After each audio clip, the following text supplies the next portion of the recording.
കോട്ടയത്ത് കുഞ്ഞുങ്ങളെ വിൽക്കുന്ന മാഫിയ ഉണ്ടെന്ന അസം സ്വദേശിനിയുടെ പരാതിയിൽ തമിഴ്നാട് സ്വദേശികളായ രണ്ടുപേരെ പോലീസ് കസ്റ്റഡിയിലെടുത്തു. ഗർഭിണിയായ തന്നെ തീക്കോയിലെ ആളൊഴിഞ്ഞ വീട്ടിൽ താമസിപ്പിച്ചുവെന്നും പ്രസവിച്ചു കഴിഞ്ഞാൽ കുഞ്ഞിനെ നൽകണമെന്ന് ആവശ്യപ്പെട്ടുവെന്നുമാണ് പരാതിയിൽ ഉള്ളത്. കുഞ്ഞിനെ നൽകാൻ കഴിയില്ല എന്ന് പറഞ്ഞപ്പോൾ മർദ്ദിച്ചുവെന്നും യുവതി പരാതിപ്പെടുന്നു.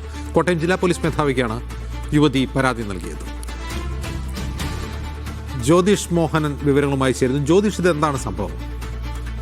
അജിൻസ്, കോട്ടയത്തുള്ള തീക്കോയ് എന്ന് പറഞ്ഞ ഒരു സ്ഥലവുമായി ബന്ധപ്പെട്ട് അവിടെ നിന്നാണ് ഇത്തരത്തിലുള്ള ഒരു പരാതി വരുന്നത്. ആസാം സ്വദേശിയായ 22-കാരിയാണ് കോട്ടയം ജില്ലാ പോലീസ് മേധാവിക്ക് ഇത്തരത്തിൽ ഒരു പരാതി നൽകുന്നത്. ഈ പരാതിയുടെ ഒരു അടിസ്ഥാനം നമ്മൾ പറയുകയാണെങ്കിൽ, ഈ 22-കാരി ആസാം സ്വദേശിനിയാണ്. ഇവർ രണ്ടാമത് ഗർഭം ധരിക്കുന്നു. ഈ ഗർഭം രണ്ടാമത് ധരിച്ചതോടുകൂടി വീട്ടുകാരുമായിട്ട്, അതായത് ഭർത്തൃ വീട്ടുകാർ ഇതിനെ എതിർക്കുന്നു, ഗർഭചിത്രം നടത്തണമെന്ന് ആവശ്യപ്പെടുന്നു. യുവതി അതിനെ വിസമ്മതിക്കുന്നു. അത്തരത്തിൽ യുവതി പിന്നീട് വീട് വിട്ടിറങ്ങിയാണ് ഇത്തരത്തിൽ ഒരു സന്നദ്ധ സംഘടനയുടെ സംരക്ഷണയിലാവുന്നു എന്ന് പറയുന്നു. ഈ സന്നദ്ധ സംഘടന വഴിയാണ് ഈ യുവതി ഈ കോട്ടയത്തെ തീക്കോയ് എന്ന് പറഞ്ഞ